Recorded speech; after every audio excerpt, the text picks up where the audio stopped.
आपका स्वागत है किस्से कविताओं के रोमांचकारी संसार किस्से कविताएं में। आज सुनिए सादत हसन मंटो की मशहूर कहानी तोबा टेक सिंह। बंटवारे के 2-3 साल बाद पाकिस्तान और हिंदुस्तान की हुकूमतों को ख्याल आया कि अखलाकी कैदियों की तरह पागलों का भी तबादला होना चाहिए, यानी जो मुसलमान पागल हिंदुस्तान के पागलखानों में हैं उन्हें पाकिस्तान पहुंचा दिया जाए और जो हिंदू और सिख पाकिस्तान के पागलखानों में है उन्हें हिंदुस्तान के हवाले कर दिया जाए। मालूम नहीं यह बात माकूल थी या गैर माकूल थी। बहरहाल दानिशमंदों के फैसले के मुताबिक इधर उधर ऊंची सतह की कॉन्फ्रेंसें हुई और आखिर एक दिन पागलों के तबादले के लिए मुकर्रर हो गया।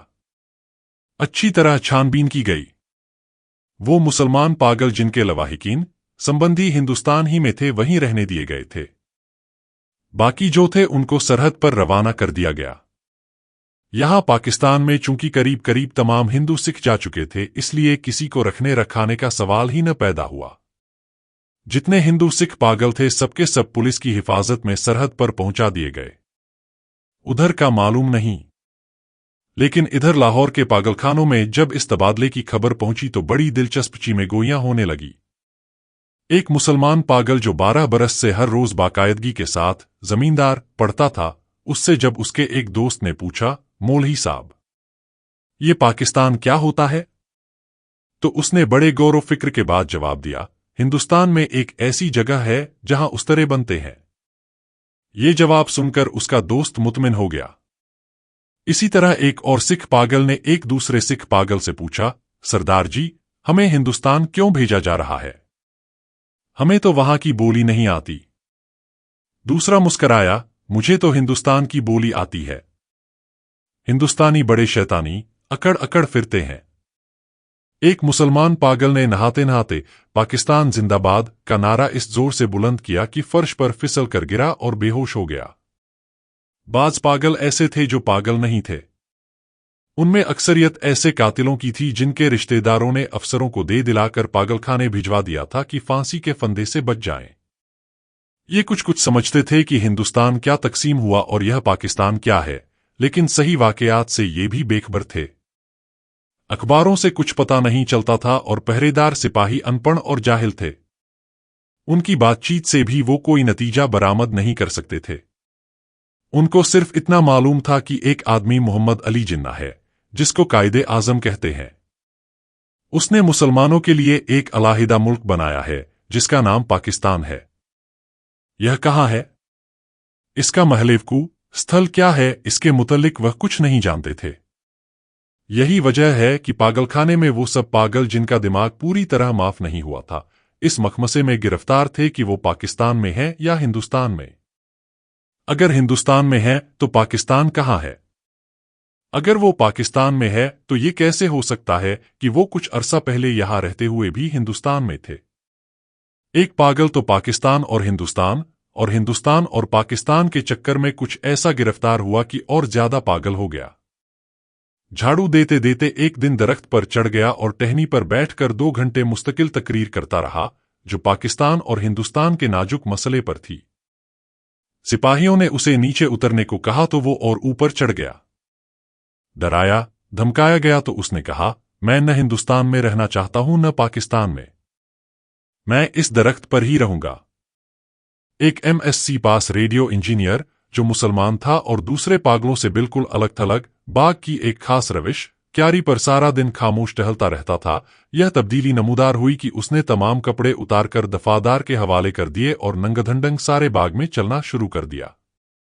यन्यूट के एक मोटे मुसलमान पागल ने, जो मुस्लिम लीग का एक सरगर्म कारकुन था और दिन में 15-16 मरतबा नहाता था, एकदम यह आदत छोड़ दी। उसका नाम मोहम्मद अली था। चुनांचे उसने एक दिन अपने जिंगले में ऐलान कर दिया कि वह कायदे आजम मोहम्मद अली जिन्ना है। उसकी देखा देखी एक सिख पागल मास्टर तारा सिंह बन गया। करीब था कि उस जिंगले में खून खराबा हो जाए, मगर दोनों को खतरनाक पागल करार देकर अलहदा अलहदा बंद कर दिया गया। लाहौर का एक नौजवान हिंदू वकील था जो मोहब्बत में मुब्तिला होकर पागल हो गया था। जब उसने सुना कि अमृतसर हिंदुस्तान में चला गया है तो उसे बहुत दुख हुआ। इसी शहर की एक हिंदू लड़की से उसे मोहब्बत हो गई थी। गो उसने इस वकील को ठुकरा दिया था, मगर दीवानगी की हालत में भी वह उसको नहीं भूला था। चुनाचे वह उन तमाम मुस्लिम लीडरों को गालियां देता था जिन्होंने मिल मिलाकर हिंदुस्तान के दो टुकड़े कर दिए। उसकी महबूबा हिंदुस्तानी बन गई और वह पाकिस्तानी। जब तबादले की बात शुरू हुई तो वकील को कई पागलों ने समझाया कि वह दिल बुरा न करे, उसको हिंदुस्तान वापस भेज दिया जाएगा, उस हिंदुस्तान में जहां उसकी महबूबा रहती है। मगर वह लाहौर छोड़ना नहीं चाहता था, इस ख्याल से कि अमृतसर में उसकी प्रैक्टिस नहीं चलेगी। यूरोपियन वार्ड में 2 एंग्लो इंडियन पागल थे। उनको जब मालूम हुआ कि हिंदुस्तान को आजाद करके अंग्रेज चले गए हैं तो उनको बहुत रंज हुआ। वह चुप चुप कर इस मसले पर गुफ्तगू करते रहते कि पागलखाने में उनकी हैसियत क्या होगी, यूरोपियन वार्ड रहेगा या उड़ जाएगा, ब्रेकफास्ट मिलेगा या नहीं, क्या उन्हें डबल रोटी के बजाय ब्लडी इंडियन चपाती तो जहरमार नहीं करनी पड़ेगी। एक सिख था जिसको पागलखाने में दाखिल हुए 15 बरस हो चुके थे। हर वक्त उसकी जबान पर अजीबोगरीब अल्फाज सुनने में आते थे। ओपड़ी गुड़गुड़ दी एंक्स दी बेध्याना विमंग दी बाल अफ दी लालटेन। वो न दिन में सोता था न रात में।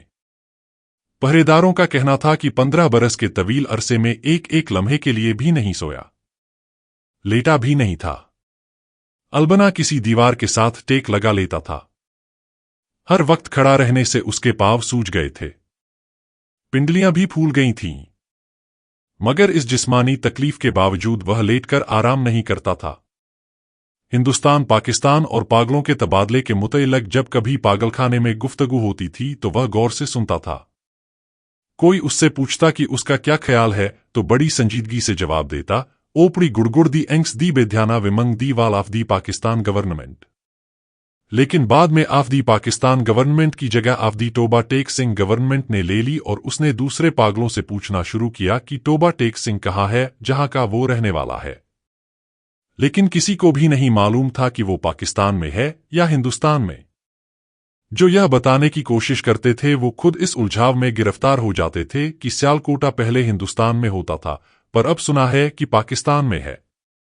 क्या पता है कि लाहौर जो अब पाकिस्तान में है कल हिंदुस्तान में चला जाएगा या सारा हिंदुस्तान ही पाकिस्तान बन जाएगा।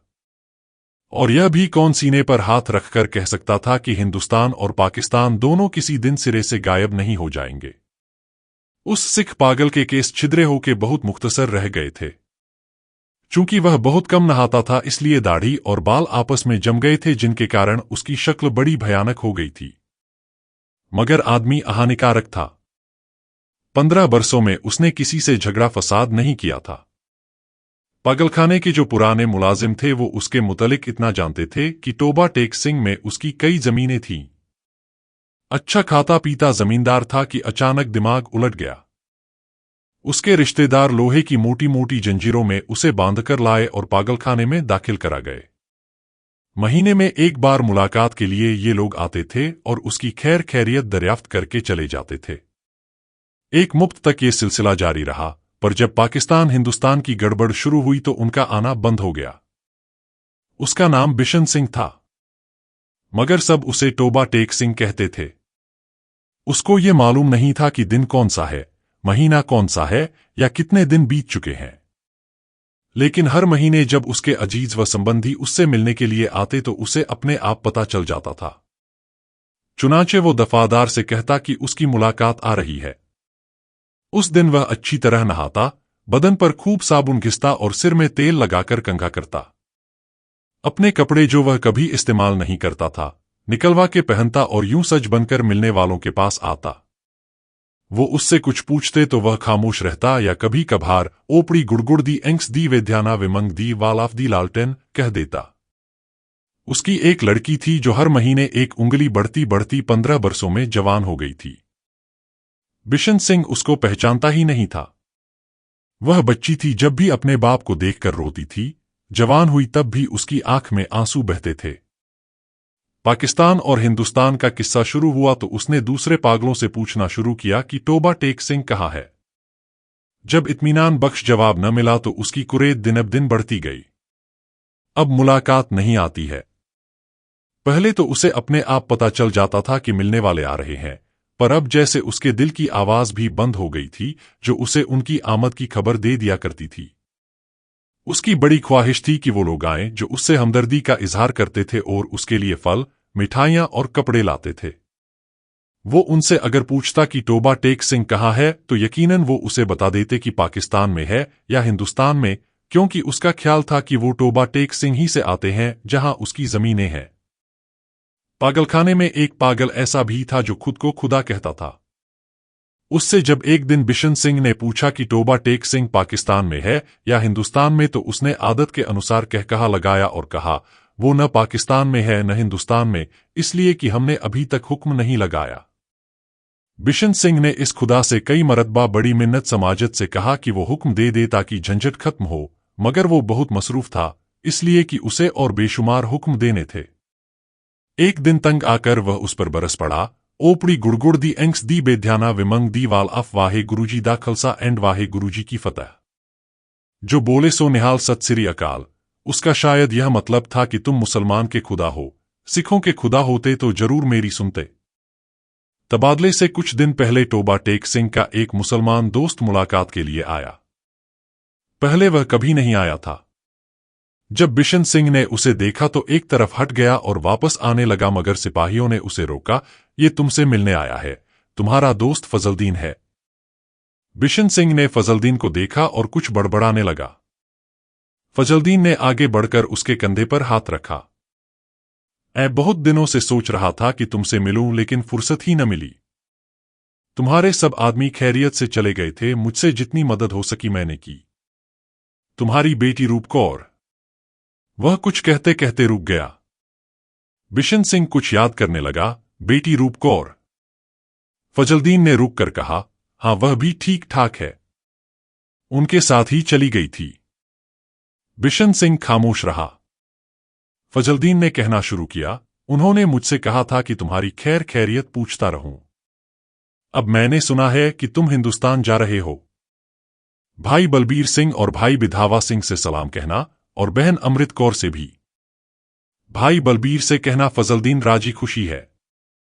वो भूरी भैंसे जो वो छोड़ गए थे उनमें से एक ने कट्टा दिया है, दूसरी के कट्टी हुई थी पर वो 6 दिन की होके मर गई, और मेरे लायक जो खिदमत हो कहना, मैं हर वक्त तैयार हूं, और ये तुम्हारे लिए थोड़े से मरुंडे लाया हूं। बिशन सिंह ने मरुंडे की पोटली लेकर पास खड़े सिपाही के हवाले कर दी और फजलदीन से पूछा, टोबा टेक सिंह कहाँ है? टोबा टेक सिंह। उसने कदरे हैरत से कहा, कहाँ है? वहीं है जहां था। बिशन सिंह ने पूछा, पाकिस्तान में या हिंदुस्तान में? हिंदुस्तान में। नहीं नहीं, पाकिस्तान में। फजलदीन बौखला सा गया। बिशन सिंह बड़बड़ाता हुआ चला गया। ओपड़ी गुड़गुड़ दी एंक्स दी बेध्याना विमंग दी वाल ऑफ दी पाकिस्तान एंड हिंदुस्तान ऑफ दी है फिटे मुंह। तबादले की तैयारियां मुकम्मल हो चुकी थीं। इधर से उधर और उधर से इधर आने वाले पागलों की फहरिस्तें पहुंच गई थीं। तबादले का दिन भी मुकर्रर हो गया था। सख्त सर्दियां थीं। जब लाहौर के पागलखाने से हिंदू सिख पागलों से भरी हुई लारियां पुलिस के मुहाफिज दस्ते के साथ रवाना हुई तो संबंधित अफसर भी हमराह थे। वाहगा के बॉर्डर पर दोनों तरफ से सुपरिटेंडेंट एक दूसरे से मिले और इब्तिदाई कार्रवाई खत्म होने के बाद तबादला शुरू हो गया, जो रात भर जारी रहा। पागलों को लारियों से निकालना और उनको दूसरे अफसरों के हवाले करना बड़ा कठिन काम था। बाज तो बाहर निकलते ही नहीं थे। जो निकलने पर रजामंद होते थे उनको संभालना मुश्किल हो जाता था, क्योंकि इधर उधर भाग उठते थे। जो नंगे थे उनको कपड़े पहनाए जाते तो वो फाड़कर अपने तन से जुदा कर देते। कोई गालियां बक रहा है, कोई गा रहा है, आपस में लड़ झगड़ रहे हैं, रो रहे हैं, बक रहे हैं। कान पड़ी आवाज सुनाई नहीं देती थी। पागल औरतों का शेरो गुगा अलग था, और सर्दी इतने कड़ाके की थी कि दांत बज रहे थे। पागलों की अक्सरियत इस तबादले के हक में नहीं थी, इसलिए कि उनकी समझ में आता था कि उन्हें अपनी जगह से उखाड़कर कहां फेंका जा रहा है।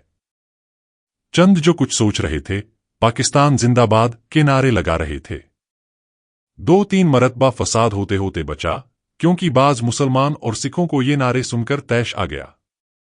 जब बिशन सिंह की बारी आई और वाहगा के उस पार मुतल्लका अफसर उसका नाम रजिस्टर में दर्ज करने लगा तो उसने पूछा, टोबा टेक सिंह कहाँ है? पाकिस्तान में या हिंदुस्तान में? मुतल्लका अफसर हंसा, पाकिस्तान में। यह सुनकर बिशन सिंह उछलकर एक तरफ हटा और दौड़कर अपने बाकी मांदा साथियों के पास पहुंच गया। पाकिस्तानी सिपाहियों ने उसे पकड़ लिया और दूसरी तरफ ले जाने लगे, मगर उसने चलने से इनकार कर दिया और जोर जोर से चिल्लाने लगा, टोबा टेक सिंह कहाँ है? ओपड़ी गुड़गुड़ दी एंक्स दी बेध्याना विमंग दी वाल of the Toba Tek Singh and Pakistan. उसे बहुत समझाया गया कि देखो अब टोबा टेक सिंह हिंदुस्तान में चला गया है, अगर नहीं गया तो उसे फौरन वहां भेज दिया जाएगा, मगर वो न माना। जब उसको जबरदस्ती दूसरी तरफ ले जाने की कोशिश की गई तो वह दरमियान में एक जगह इस अंदाज में अपनी सूजी हुई टांगों पर खड़ा हो गया जैसे अब उसे वहां से कोई ताकत नहीं हटा सकेगी। आदमी चूंकि बेजरर था इसलिए उससे मजीद जबरदस्ती न की गई, उसको वहीं खड़ा रहने दिया गया और बाकी काम होता रहा। सूरज निकलने से पहले साकित व साकिन बिशन सिंह हलक से एक आसमान को फाड़ देने वाली चीख निकली। इधर उधर से कई अफसर दौड़ आए और देखा कि वो आदमी जो 15 बरस तक दिन रात अपनी टांगों पर खड़ा रहा, औंधे मुंह लेटा था। उधर खारदार तारों के पीछे हिंदुस्तान था, इधर वैसे ही तारों के पीछे पाकिस्तान। दरमियान में जमीन के इस टुकड़े पर, जिसका कोई नाम नहीं था, टोबा टेक सिंह पड़ा था। ऐसी और कहानियों के लिए आप किस्से कविताएं चैनल को, पेज को लाइक, फॉलो एवं सब्सक्राइब करें प्लीज। धन्यवाद।